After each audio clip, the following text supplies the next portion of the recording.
Hello and welcome back to another Monster Monday, a series where I draw a creature from D&D and I talk about its lore and its history and what it's like to fight in-game as well. In this series, I like to use your suggestions for monsters that you'd like to see me draw down in the comment section below, where I bundle up every single one of your suggestions, whether it's been in the game before, whether it's just in old editions, whether it's a mythological creature that has never featured in D&D but you just want to see what that might be like so I can make stats for it and things like that, and put it in the game, or if you just have a personal favourite, and I put all of those into what I call my to-draw list. So if there is a monster that you are really desperate to see me draw, see my interpretation of, and hear me talk about the lore and mythology of, the origins of, whatever your reason, make sure to leave your suggestion down in the comment section below. Because once I put it on my to-draw list, I hand that list every month over to my patrons over on Patreon, who vote on which ones of those suggestions they'd like to see in what order. And this time, my patrons have picked Quicklings, some very, very cheeky fey creatures who were first suggested by Wraithreaper22, but I also want to give a quick shout out to DM Entores or Enterez. Let me know how you pronounce that name down in the comment section, if you're watching this one, because you've also been really, really excited to see Quicklings, so I'm glad we can finally get this video made for you. Anyway, with all of that out of the way, let's get started with today's video on Quicklings.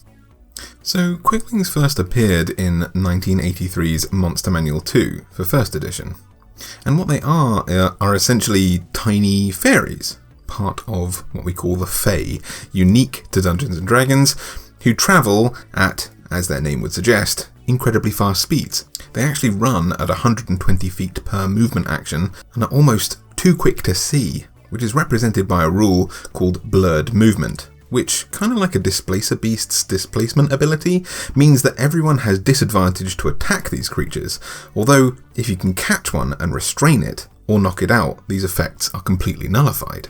A Quickling's blistering speed also means that spells and other effects that require, like, dexterity saving throws, the classic example being a fireball spell, for example, to dodge out of the way of, where even creatures who pass their dexterity saving throw are still singed as they leap out of the way for half damage.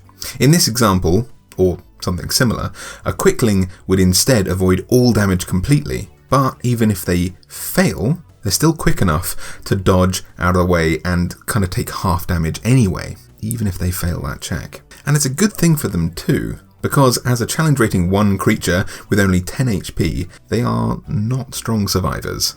In early editions of D&D, Quicklings were described as corrupted or somehow magically altered brownies. I don't know if you had the same thing in the States, but the brownies in the UK was kind of like, or at least growing up, I don't know if it's changed now, but they were the scouts, but whereas the scouts were like, at the time of me growing up in the 90s anyway, they were like exclusively boys only, which was a bit unfair, but the brownies were the girl version. I feel like now you can be in both or either or whatever, but either way, so that, like, the word brownie conjured that immediately to my head. But brownies in mythology are kind of spirits or sprites or fairies, and in D&D they're a race of creatures who are believed to be related to halflings, or perhaps the results of halflings and pixies crossbreeding. I can't honestly remember if I mentioned brownies before in my previous Monster Monday on pixies, but they're another one of these typical sort of house sprites that come from Scottish mythology. They're mischievous household spirits who resemble little gnome-like humanoids, who complete household chores during the night in exchange for food and other similar offerings. But they cause trouble for the humans who share their homes if not given anything to eat. I'm not sure if the expression brownie points translates to other cultures, but in the UK it's an expression used all the time, meaning to have earned favour, usually for completing small or helpful tasks. You might say, you've earned some brownie points with me today, or you've earned your brownie points today if, say, you've washed all the dishes by the time your partner gets home. That kind of thing. You're in somebody's good books because you've done them a favour. Brownies in folklore are one of the potential, although not conclusively verified, origins of this phrase. I can definitely tell you who's on my good side, who's earned their brownie points. Those would definitely be my patrons over on Patreon.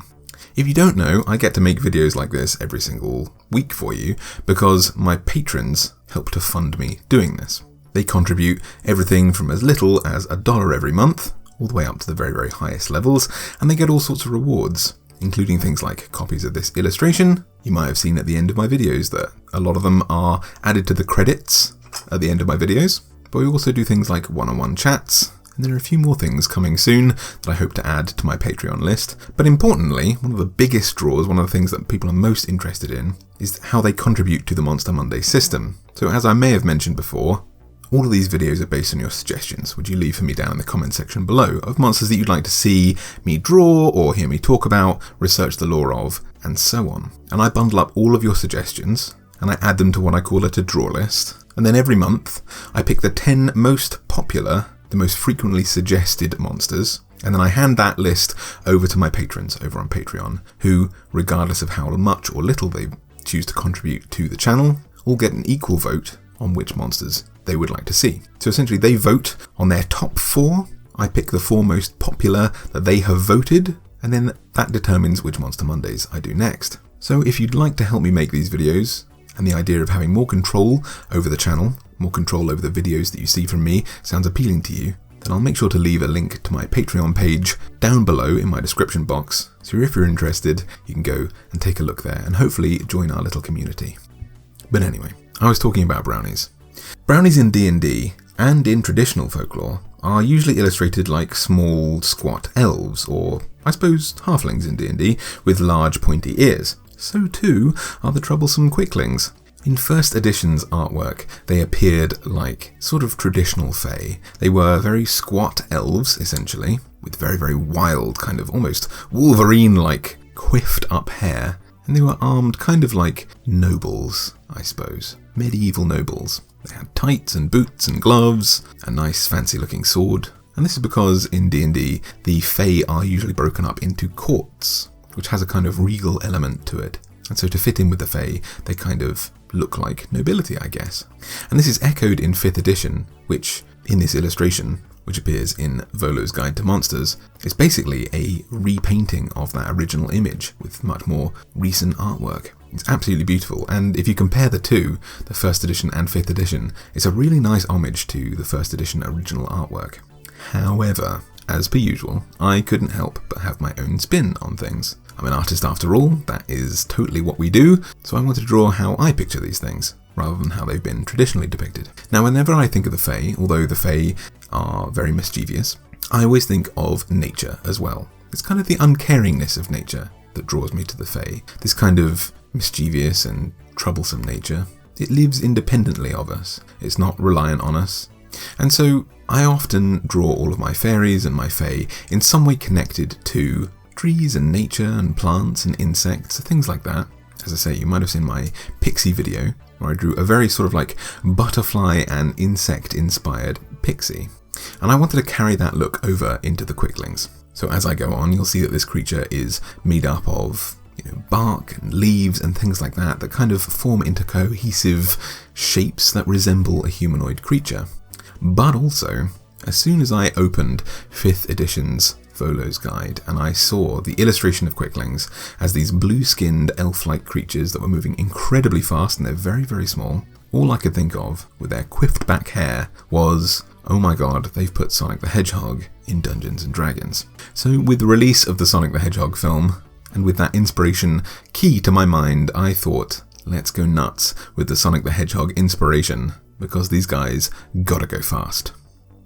Now, if you look through the Volo's Guide stat block that was presented with them, which indicates these creatures' size as tiny, you'll have a full frame of reference for what these creatures look like. But if you simply observe the artwork, they look very, very similar to Drow.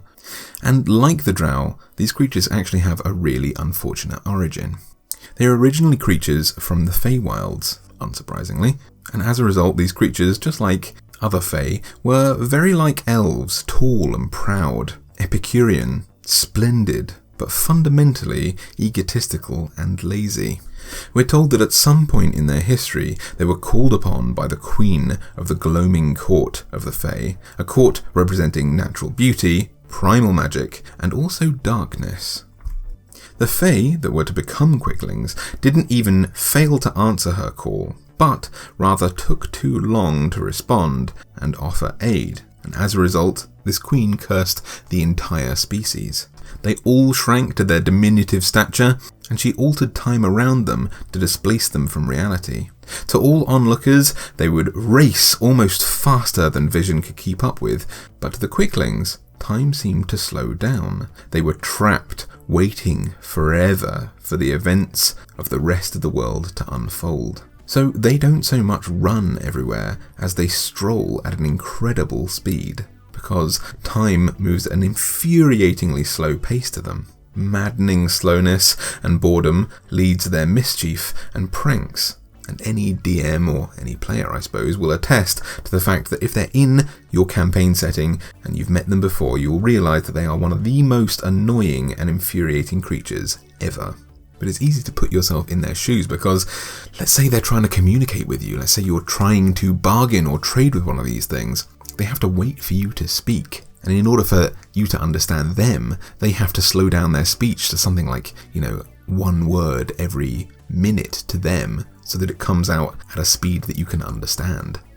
They live out their lives incredibly quickly because of this time displacement. They live only roughly 15 years, although they may live a full human's lifespan in their own comparative time, but all of it is spent waiting, just as the Queen of the Gloaming Court had to wait on them, which seems like a massively disproportionate punishment, but then that's kind of what the Archfey are into.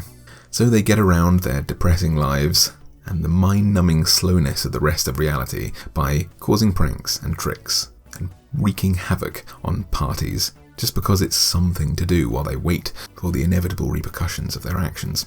Anyway, I hope you enjoyed today's video. I certainly did. I enjoyed making my leafy Sonic the Hedgehog, and I hope you enjoyed it as well. If you did, make sure to leave a little like down below, a little thumbs up, maybe favourite this video and share it with some of your friends, so that YouTube knows if I'm doing a good job here or not. Anything that you can do like that really, really helps. Make sure to subscribe as well. I had a little look at my stats the other day, and I really appreciate you guys watching these videos, but I was kind of shocked to see that almost exactly 50% of my viewers are not subscribed to the channel. So if you really want to help this channel grow, it would be amazing if you could subscribe, because I release videos every single Monday and sometimes some extra ones here and there on Fridays when my schedule allows. I'm hoping to make that a bit more of a thing.